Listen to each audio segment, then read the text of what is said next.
Hi all, welcome to ASAP. ഇന്ന് നമ്മൾ ചർച്ച ചെയ്യുന്നത് മാത്സിൻ്റെ മറ്റൊരു വീഡിയോ ആണ്. 2025 ഒക്ടോബർ മാസം 7-ാം തീയതി കഴിഞ്ഞ ഒരു 10ാം തരം മെയിൻസ് പരീക്ഷയായിരുന്നു അസിസ്റ്റൻറ്റ് ടൈം കീപ്പറിൻ്റെ മെയിൻസ് പരീക്ഷ. അന്ന് മാത്സിൽ നിന്ന് ചോദിച്ച ഏതാനും ചില പ്രധാനപ്പെട്ട ചോദ്യങ്ങളാണ് നമ്മളിന്ന് വീഡിയോയിലൂടെ ചർച്ച ചെയ്യുന്നത്.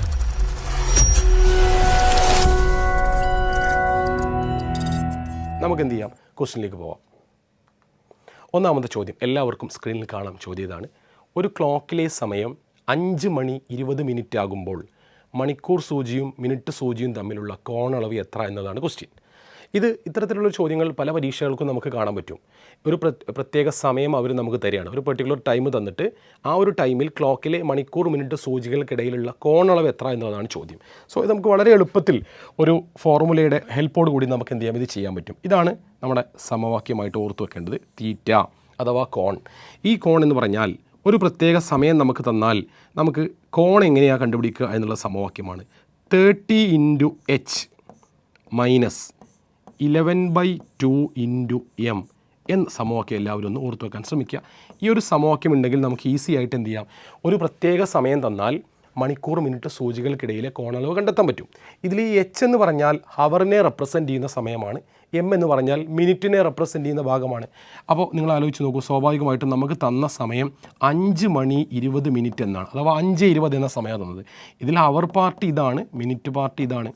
സോ മണിക്കൂറിനെ റെപ്രസെൻറ്റ് ചെയ്യുന്ന ഭാഗം 5ഉം മിനിറ്റിനെ റെപ്രസെൻറ്റ് ചെയ്യുന്ന ഭാഗം 20ഉമാണ്. സോ നമ്മൾ എന്ത് ചെയ്യാം, നേരെ ഈ എച്ചിൻ്റെയും എമ്മിൻ്റെയും വാല്യൂ യഥാക്രമം ഇവിടെ ഇട്ട് കൊടുക്കാം. നമുക്ക് പരീക്ഷകൾക്ക് പലപ്പോഴും കാണാറുണ്ട്, ഇത്തരത്തിൽ ഏത് ടൈം തന്നു കഴിഞ്ഞാലും നമുക്ക് 30h - 11/2 m എന്ന സമവാക്യത്തിൽ അത് വെച്ച് കൊടുത്ത് അതിൻ്റെ മാഗ്നിറ്റ്യൂഡ്, ചില കേസിൽ അത് മൈനസ് ആയിട്ട് കിട്ടും. സോ അതിൻ്റെ കേവല വില മാത്രം മോഡുലസ് എടുത്തു കഴിഞ്ഞാൽ എത്രയാണ് മണിക്കൂർ മിനിറ്റ് സൂചികൾക്കിടയിലെ കോണളവ് എന്ന് നമുക്ക് ഈസി ആയിട്ട് കാണാൻ പറ്റും. നമുക്ക് ഇവിടെ നിന്ന് വെച്ച് കൊടുത്ത് നോക്കാം, എത്രയാണ് ആൻസർ വരിക. 30 × 5 മൈനസ് 11/2 × 20ൻ്റെ എമ്മിൻ്റെ വാല്യൂ 20 അല്ലേ, 20 സബ്സ്റ്റിറ്റ്യൂട്ട് ചെയ്യുക. കൊടുത്തു നോക്കും, നമുക്ക് ആൻസർ എത്ര വരും. 2 2ൽ 1 തവണ, 20ൽ 2 10 തവണ. സോ നമുക്ക് ആൻസറായി 30 × 5 150 ആണ്. സോ 150 മൈനസ് 11 × 10 110 ആണ്. സോ 150ൽ നിന്ന് 110 കുറച്ച് കഴിയുമ്പോൾ നമുക്ക് ആൻസർ എന്ത് കിട്ടും, 40 എന്ന് കിട്ടും. എന്ന് പറഞ്ഞാൽ സമയം 5:20 ആകുമ്പോൾ ക്ലോക്കിലെ മണിക്കൂർ മിനിറ്റ് സൂചികൾക്കിടയിലെ കോണളവ് 40 ഡിഗ്രി ആയിരിക്കുമെന്ന ആൻസറാണ് നമുക്ക് കിട്ടുക. സോ വളരെ എളുപ്പത്തിൽ നമുക്ക് എന്ത് ചെയ്യാൻ പറ്റും, ആൻസർ ടാക്കിൾ ചെയ്യാൻ പറ്റും. സോ അത് ക്ലിയർ ആയെന്ന് വിചാരിക്കുകയാണ്. മെയിൻസിൻ്റെ രണ്ടാമത്തെ ചോദ്യത്തിലേക്ക് പോവാണ്. ഇതാണ് സെക്കൻഡ് ക്വസ്റ്റ്യൻ. ക്വസ്റ്റ്യനിലേക്ക് നോക്കൂ നിങ്ങൾ, നമ്മുടെ ജോമെട്രീൻ്റെ ഭാഗത്തു നിന്നാണ് ക്വസ്റ്റ്യൻ വന്നിരിക്കുന്നത്. ഒരു ട്രയാങ്കിളിൻ്റെ 3 സൈഡ് അവർ തന്നിരിക്കുകയാണ്. 3 സെൻറ്റിമീറ്റർ, അതുപോലെ തന്നെ 4 സെൻറ്റിമീറ്റർ, 5 സെൻറ്റിമീറ്റർ വീതമാണ് ഒരു ത്രികോണത്തിൻ്റെ 3 വശങ്ങൾ. അങ്ങനെയാണെങ്കിൽ ആ ത്രികോണത്തിൻ്റെ ഏരിയ അല്ലെങ്കിൽ വിസ്തീർണം എത്ര എന്നുള്ളതാണ് ചോദ്യം. വിസ്തീർണം. സോ പരപ്പളവാണ് ചോദ്യം. സ്വാഭാവികമായിട്ടും നിങ്ങൾ ആലോചിച്ച് നോക്കൂ, 3 സെൻറ്റിമീറ്റർ, അതുപോലെ തന്നെ 4 സെൻറ്റിമീറ്റർ, അതുപോലെ തന്നെ 5 സെൻറ്റിമീറ്റർ. ഈ ഒരു ത്രികോണത്തിനൊരു പ്രത്യേകതയുണ്ട് അല്ലേ. ഇത് ആക്ച്വലി ആരാണ്, ഇതൊരു മട്ട ത്രികോണമാണ്. Right angle ട്രയാങ്കിളാണിത്. മട്ടത്രികോണം എങ്ങനെയാണ് നമുക്കത് മനസ്സിലായി. മട്ടത്രികോണത്തിൻ്റെ വശങ്ങളുടെ പ്രത്യേകത ഇങ്ങനെയാണ്: പാദം സ്ക്വയറും ലംബം സ്ക്വയറും കൂടെ കൂട്ടിയാൽ നമുക്ക് എന്ത് കിട്ടും, കർണം സ്ക്വയർ കിട്ടും. സ്വാഭാവികമായിട്ടും 9ഉം 16ഉം കൂട്ടിയാൽ നമുക്ക് 25 കിട്ടും. ആയതുകൊണ്ട് തന്നെ നമുക്കിതൊരു റൈറ്റ് ആംഗിൾ ട്രയാങ്കിൾ ആയിട്ട് കൺസിഡർ ചെയ്യാം. ഒരു മട്ടത്രികോണത്തിൻ്റെ വിസ്തീർണം എങ്ങനെ കാണുക, മട്ടത്രികോണത്തിൻ്റെ ഏരിയ കാണാൻ വളരെ എളുപ്പമാണ്. ഏതൊരു ത്രികോണത്തിൻ്റെയും ഏരിയ കാണുന്ന സമവാക്യമായ ആ ½ നമുക്കിവിടെ യൂസ് ചെയ്യാം. അര ഇൻറ്റു പാദം ഇൻറ്റു ലംബം. നമ്മളെ സംബന്ധിച്ച് മട്ടത്രികോണത്തിൻ്റെ പാദവും ലംബവും നമുക്ക് കിട്ടിക്കഴിഞ്ഞാൽ ഏരിയ കാണാൻ സുഖമാണ്. കാര്യം കർണമല്ലാത്ത വശങ്ങൾ പരസ്പരം അവരെപ്പോഴും എങ്ങനെയായിരിക്കും, 90 ഡിഗ്രിയിലായിരിക്കും. ഇങ്ങനെയാണ് ഇത് ഉണ്ടാവുക. സ്വാഭാവികമായിട്ടും നിങ്ങൾ ആലോചിച്ച്, ഒരു വശം 3 എന്നുണ്ടാവും, ഒരു വശം 4 എന്നുണ്ടാവും. ഇത് 90 ഡിഗ്രി ആയിരിക്കും, ഇത് 5 കർണവും ആയിരിക്കും. സോ ഇതിൻ്റെ പാദവും ലംബവും 3ഉം 4ഉം ആയിട്ട് നമുക്ക് കൺസിഡർ ചെയ്യാം. അതുകൊണ്ട് തന്നെ ഇതിൻ്റെ ഏരിയ ½ എന്ന സമവാക്യത്തിൽ വെച്ച് കൊടുക്കുമ്പോൾ അര ഇൻറ്റു പാദം ഇൻറ്റു ലംബം എന്ന സമവാക്യം ഇത് അനുസരിക്കും. അതുകൊണ്ട് തന്നെ നമുക്ക് എന്ത് ചെയ്യാം, 2 2ൽ 1 തവണ, 2 4ൽ 2 തവണ. സോ 3 × 2 ആൻസർ എത്ര വരൂടാ, 6 സെൻറ്റിമീറ്റർ സ്ക്വയർ, അല്ലെങ്കിൽ 6 ചതുരശ്ര സെൻറ്റിമീറ്ററാണ് ഈ ചോദ്യത്തിൻ്റെ ആൻസർ നമുക്ക് പറയാൻ പറ്റും. സോ ഓപ്ഷൻ ബി ആണ് ഇവിടുത്തെ റൈറ്റ് ആൻസർ. സോ മെയിൻസിൻ്റെ രണ്ടാമത്തെ ഈ ക്വസ്റ്റ്യൻ ജോമെട്രി ഭാഗത്തുനിന്നായിരുന്നു. വളരെ എളുപ്പത്തിൽ നിഷ്പ്രയാസം നമുക്ക് എന്ത് ചെയ്യാം, ഈ ത്രികോണത്തിൻ്റെ ഏരിയ കണ്ടുപിടിക്കാൻ പറ്റും. ക്ലിയർ ആയെന്ന് വിചാരിക്കുകയാണ്. അടുത്ത ക്വസ്റ്റ്യനിലേക്ക് പോകണം. നമ്മുടെ മൂന്നാമത്തെ ചോദ്യം വന്നിരിക്കുന്നത് ബോർഡ് മാത്സിൻ്റെ ഭാഗത്തു നിന്നാണ്. ഇവർ പറഞ്ഞിരിക്കുന്നത് ബോർഡ് മാത്സിനെ കോഡ് ചെയ്തേക്കാണ്. നമുക്ക് ആദ്യം ഈ വാല്യൂ ഇവിടെ നിന്ന് എഴുതി നോക്കാം. ഇവർ പറഞ്ഞത് ഇങ്ങനെയാണ്, ഇവിടെ ലെറ്റേഴ്സ് നമുക്കൊന്ന് മാറ്റി കോഡ് ചെയ്യേണ്ടതുണ്ട്. 20 എന്നൊരു ഒരു സംഖ്യ ഇവിടെയുണ്ട്. ഇനി ഇവിടെ 32 എന്നൊരു സംഖ്യ നമുക്കിവിടെ കാണാം. കണ്ടോ, 20, 32, 5 അല്ലേ. മൂന്നാമതായിട്ട് അവിടെ കാണുന്ന സംഖ്യ 5 പിന്നെ കാണുന്ന സംഖ്യ 10 നമ്മൾ പിന്നെ കാണുന്ന ഒരു നമ്പർ 2 ഇതാണ് ഇവിടെ സംഖ്യകളായിട്ട് കാണുന്നത്. ഇനി ബാക്കി ഇവിടെ നിങ്ങൾക്ക് ആൽഫബറ്റ്സ് ആണ്. നമുക്ക് പി എന്ന് പറഞ്ഞാൽ അവർ പറഞ്ഞിട്ടുണ്ട്, പി എന്ന് പറഞ്ഞാൽ പ്ലസ് എന്നാണ് അർത്ഥം. സോ ഈ പി കാണുന്ന ഭാഗത്ത് നമ്മൾ പ്ലസ് കൊടുക്കണം. സോ പിയുടെ ഭാഗത്ത് പ്ലസ് വരും. ഇനിയോ നിങ്ങൾ ആലോചിച്ച് ക്യൂ എന്ന് പറഞ്ഞാൽ നമ്മുടെ രണ്ടാമത്തെ ഭാഗമാണ്. ക്യൂ എന്ന സാധനം മൈനസ് ആണ് എന്ന് അവർ ക്വസ്റ്റ്യൻ പറഞ്ഞിട്ടുണ്ട്. സോ ക്യൂ കാണുന്ന ഭാഗത്ത് നമ്മൾ മൈനസ് വെച്ച് കൊടുക്കണം. ഇനി മൂന്നാമത്തത് നമുക്ക് 6 എന്ന് പറഞ്ഞാൽ ഇൻറ്റു അഥവാ ഗുണനമാണെന്ന് അവർ പറഞ്ഞിട്ടുണ്ട്. സോ 6 കാണുന്ന ഭാഗത്ത് നിങ്ങൾ ഗുണനം വെച്ച് കൊടുക്കണം. ഇനി എന്താ ഉള്ളത് ബാക്കി എസ് ആണ്. എസ് എന്ന ഈ സാധനത്തെ അവർ ഡിവിഷൻ അഥവാ ഹരണമായിട്ട് പറഞ്ഞിട്ടുണ്ട്. സോ നിങ്ങളിവിടെ ഹരണം വെച്ച് കൊടുക്കുന്നു. സോ ആക്ച്വലി ഇവിടെ സംഭവിച്ചത് ബോർഡ് മാത്സിൻ്റെ കോഡ് ഇത് പറഞ്ഞേക്കാണ്. ലെറ്റേഴ്സ് ഉപയോഗിച്ചുകൊണ്ട് നമ്മളെ അരിത്തമാറ്റിക്കൽ ഓപ്പറേഷൻസ് ആയ പ്ലസ് മൈനസ് ഇൻറ്റു ഹരണം എന്നിവ അവർ കോഡ് ചെയ്തേക്കാണ്. സോ ആദ്യം തന്നെ നമ്മൾ ചെയ്യേണ്ട എന്താ, ഈ കോഡ് ചെയ്തതിനെ ഡീകോഡ് ചെയ്ത് സാധാരണ ഒരു ബോർഡ് മാത്സിൻ്റെ റൂളിൽ ഇത് എഴുതി. ഇനി നമുക്ക് മനസ്സിലാകും ബോർഡ് മാത്സ് എന്ന് പറഞ്ഞാൽ നിങ്ങൾക്കൊക്കെ അറിയാം, അത് വളരെ എളുപ്പമുള്ളൊരു ഭാഗമാണ്.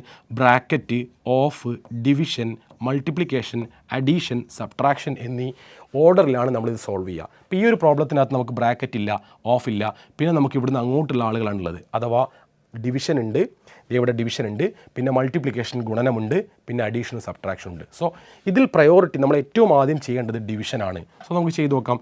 20 അതുപോലെ തന്നെ എഴുതി, പ്ലസ് 32 അതുപോലെ തന്നെ എഴുതി, പിന്നെ -5 ഇൻറ്റു. കണ്ടോ, ആദ്യം പരിഗണിക്കേണ്ടത് ഈ ഹരണമാണ്.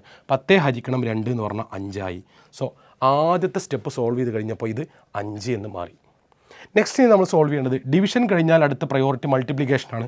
സ്വാഭാവികമായിട്ട് നമ്മൾ അടുത്തത് ഈ 5 ഇൻറ്റു 5 എന്ന പരിപാടി ചെയ്ത് നോക്കും. സോ ആൻസർ എത്രയാടാ? 20 പ്ലസ് 32 മൈനസ് 5 ഇൻറ്റു 5 എത്രയാ? 25. ഇത് സോൾവ് ചെയ്ത് കഴിഞ്ഞാൽ നമുക്ക് ആൻസറായി. ഇനിയിപ്പോൾ നമ്മൾ ഈ ഗുണനം കൂടെ ചെയ്ത് കഴിഞ്ഞാൽ പിന്നെ ഇതിനകത്തുള്ള ഓപ്പറേഷൻസ് വെറും പ്ലസ്സും മൈനസും മാത്രമാണ്. ഇത് 25. So 20 plus 32 minus 25. പ്ലസ്സും മൈനസും വരുമ്പോൾ പ്രത്യേകിച്ച് ഓർഡർ ഇല്ല, നമുക്ക് ഏത് വേണമെങ്കിൽ ആദ്യം ചെയ്യാം. നിങ്ങൾ ആലോചിച്ച് നോക്കൂ, ഇവിടെ ഒരു 20 ഉണ്ട്, പ്ലസ് ഇനിയോ 32 25 കുറച്ചാൽ നമുക്ക് ആൻസർ എത്ര വരും? 7 എന്ന് വരും. സോ 20 പ്ലസ് 7 നമുക്ക് ആൻസർ ആയിട്ട് എന്ത് വരും? 27 എന്ന ആൻസർ എവിടെയുള്ളത്? Option B is the right answer. അപ്പോൾ സിംപ്ലി ബോർഡ് മാത്സിനെ കോഡ് ചെയ്തിട്ട് ചോദിച്ചൊരു ക്വസ്റ്റ്യനാണിത്. വളരെ എളുപ്പത്തിൽ ഈ ഒരു ക്വസ്റ്റ്യൻ നമുക്ക് ചെയ്തെടുക്കാൻ പറ്റും. നമുക്കൊരു കാര്യം ചെയ്യാം, അടുത്ത ക്വസ്റ്റ്യനിലേക്കൊന്ന് നോക്കാം. അടുത്ത ക്വസ്റ്റ്യൻ വന്നിരിക്കുന്നത് നമ്മുടെ റീസണിങ്ങിൻ്റെ റാങ്കിങ് എന്ന് പറഞ്ഞ ഭാഗത്തു നിന്നാണ്. വരിയും നിരയും എന്നൊക്കെ പറഞ്ഞിട്ട് നമുക്ക് കാണാൻ പറ്റും. വളരെ എളുപ്പത്തിലുള്ളൊരു ക്വസ്റ്റ്യനാണ്.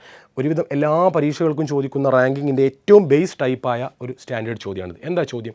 ഒരു ക്യൂവിൽ കേശു എന്ന വ്യക്തിയുടെ ഒരു സ്ഥാനം പറഞ്ഞേക്കാണ്. കേശു എന്ന വ്യക്തി ഒരു ക്യൂവിൽ പിന്നിൽ നിന്ന് 10ാമതും മുന്നിൽ നിന്ന് 8ാമതുമാണെങ്കിൽ ആ വരിയിൽ ആകെ എത്ര പേരുണ്ട് എന്നാണ്.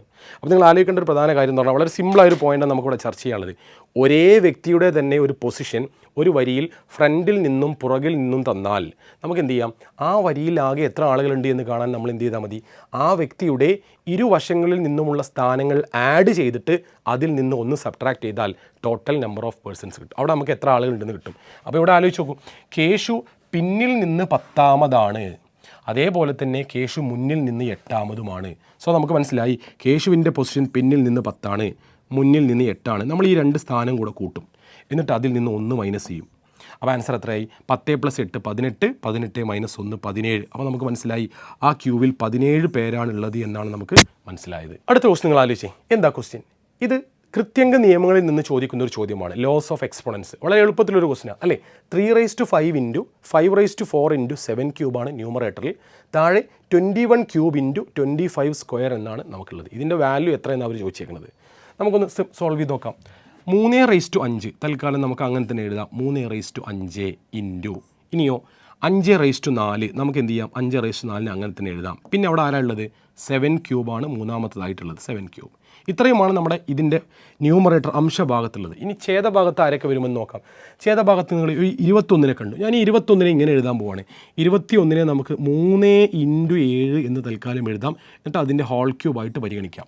21 അപ്പോൾ നമുക്ക് എങ്ങനെ എഴുതാം? അവിടെ 3 × 7 എന്ന് എഴുതിയിട്ട് അതിൻ്റെ ഹോൾ ക്യൂബ് എന്ന് എഴുതാം.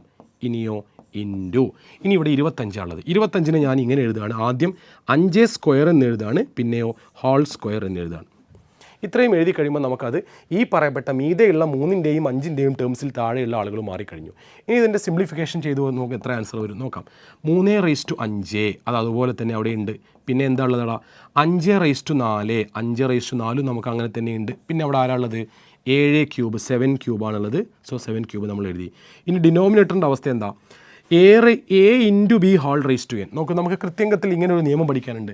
എക്സ്പോണൻസിൽ നമുക്ക് ഇങ്ങനെ ഒരു നിയമം നമുക്ക് പറയാനുണ്ട്. A into B whole raise to N എന്ന് പറഞ്ഞാൽ അതിൻ്റെ ആൻസർ ഇങ്ങനെയാണ് വരിക, A raise to N into B raise to N ആണ്. So 3 into 7 whole raise to 3 നമുക്ക് എങ്ങനെ ഡീകോഡ് ചെയ്ത് എഴുതാം?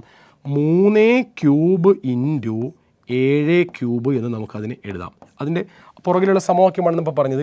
A into B whole raise to N എന്ന് പറഞ്ഞാൽ A raise to N into B raise to N എന്ന ഒരു കൃത്യംഗ നിയമത്തിലെ സമവാക്യത്തിൻ്റെ ഹെൽപ്പോട് കൂടി 3 ഇൻറ്റു 7 ഹോൾ റേസ് ടു 3 നമുക്ക് എന്ത് ചെയ്യാം? ഈ പവർ 3 ഇവർക്ക് 2 പേർക്കും ഡിസ്ട്രിബ്യൂട്ട് ചെയ്ത് കൊടുക്കാം. ഇനി ഇവിടെ ബാക്കി വേറെ ഒരാളും കൂടി ഉണ്ട് അല്ലേ, 5 സ്ക്വയർ ഹോൾ സ്ക്വയർ. അതിനെ നമുക്ക് ഈ ഒരു സമവാക്യത്തിലൂടെ പരിചയപ്പെടാം. A raise to N whole raise to M.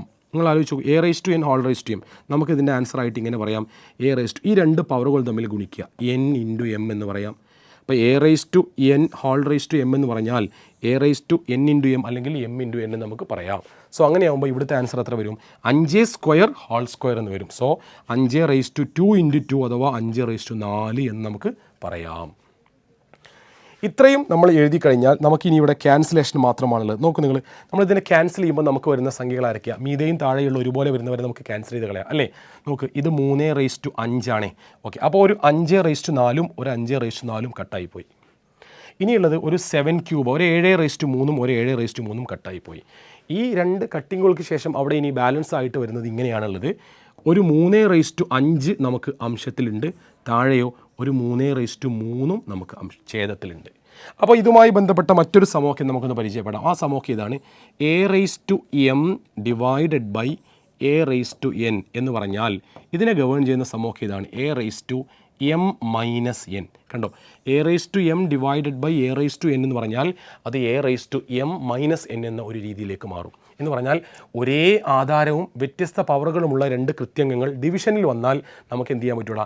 A raise to M minus N എന്ന ഈ ഒരു സമവാക്യത്തിൻ്റെ ഹെൽപ്പോടെ അത് സോൾവ് ചെയ്യാം. സോ ഇതിൻ്റെ ആൻസർ എത്രയായിട്ട് മാറും? 3 റേസ് ടു 5 മൈനസ് 3.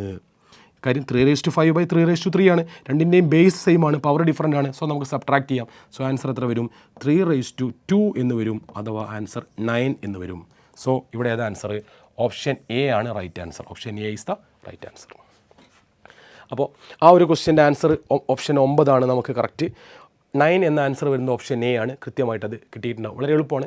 2-3 കൃത്യംഗ നിയമങ്ങളുടെ ഒരു ഹെൽപ്പോട് കൂടി നമുക്കത് നിഷ്പ്രയാസം ചെയ്തെടുക്കാൻ പറ്റും. പ്രത്യേകിച്ച് ഈ 2-3 സമവാക്യങ്ങളൊന്ന് ഓർത്ത് വെക്കുക. അത് ക്ലിയർ ആയിട്ടുണ്ടാവുമെന്ന് വിചാരിക്കുകയാണ്. നെക്സ്റ്റ് ക്വസ്റ്റ്യനിലേക്ക് പോവാണ്. നെക്സ്റ്റ് ക്വസ്റ്റ്യൻ വന്നിരിക്കുന്നത് നമ്മുടെ എ പിയുടെ ഭാഗത്ത് നിന്ന് സീരീസ് എന്നാണ് ക്വസ്റ്റ്യൻ വന്നിരിക്കുന്നത്. നിങ്ങൾ ആലോചിച്ച്, ഇവിടെ എന്താ ചോദിച്ചിരിക്കുന്നത്? 2, 4, 6, 8, 10 എന്ന സംഖ്യാശ്രേണിയിലെ 20ാമത്തെ പദം കാണാനാണ്. 20th ടേം എത്ര എന്നാണ് ക്വസ്റ്റ്യൻ.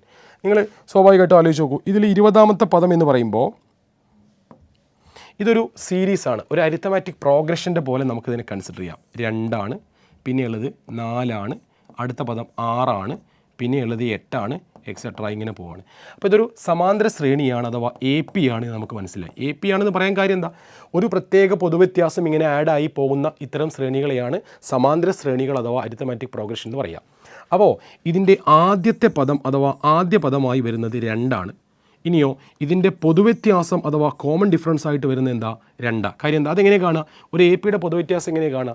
ഏതെങ്കിലും ഒരു പെർട്ടിക്കുലർ ടേമിൽ നിന്ന് തൊട്ട് പുറകിലത്തെ ടേം സബ്ട്രാക്ട് ചെയ്യുക. സോ 4 - 2 എന്ന് പറയുമ്പോൾ പൊതുവ്യത്യാസം 2 എന്ന് കിട്ടും.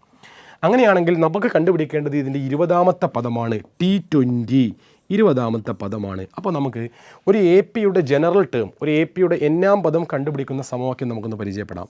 n-ാം പദം കണ്ടുപിടിക്കുന്ന സമവാക്യം ഇതാണ്, Tn എന്ന് പറഞ്ഞാൽ a + n-1 × d ആണ്. ഒരു സമാന്തര ശ്രേണിയുടെ n-ാം പദം അല്ലെങ്കിൽ പൊതുവായ പദം കണ്ടെത്താൻ യൂസ് ചെയ്യുന്ന സമവാക്യമാണ് Tn, that is equal to a + n-1 × d ആണ്. അങ്ങനെയാണെങ്കിൽ T20 എന്നത് 20ാമത്തെ പദമല്ലേ? നമ്മളോട് PSC അതല്ലേ ചോദിച്ചത്? 20ാമത്തെ പദം എത്ര എന്നല്ലേ ചോദിച്ചത്? 20ാമത്തെ പദം എത്രയാടാ?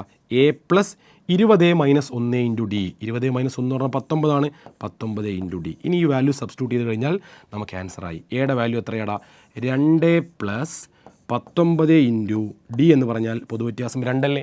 സോ ആൻസർ എത്ര വരും? 19 × 2 38, 38 + 2 40 എന്ന് നമുക്ക് ആൻസർ കിട്ടും. സോ ഈ ഒരു പെർട്ടിക്കുലർ എ പിയുടെ അല്ലെങ്കിൽ സീരീസിൻ്റെ സമാന്തര ശ്രേണിയുടെ 20ാമത്തെ പദമായിട്ട് വരുന്ന ആൻസർ ഏതാ? ഓപ്ഷൻ എ 40 ആണ് എന്ന് നമുക്ക് മനസ്സിലാവും. അപ്പോൾ ഇത്രയും ചോദ്യങ്ങളാണ് പ്രധാനമായിട്ടും നമുക്ക് ഈ ഭാഗത്തു നിന്ന് വന്നിട്ടുള്ളത്. കുറച്ചും കൂടെ ക്വസ്റ്റ്യൻസ് നമുക്ക് ഡിസ്കസ് ചെയ്യാനുണ്ട്. അത് നമുക്ക് വേറൊരു വീഡിയോയിൽ മറ്റൊരു സെഷനുമായിട്ട് കാണാം. അപ്പോൾ ഇത്തരം ഇൻഫോർമേറ്റീവ് ആയിട്ടുള്ള സെഷൻസും മറ്റു കാര്യങ്ങളും കിട്ടുന്നതിന് നിങ്ങൾ എയ്സിൻ്റെ യൂട്യൂബ് ചാനൽസും മറ്റു കാര്യങ്ങളും സബ്സ്ക്രൈബ് ചെയ്യാം. ഓക്കെ.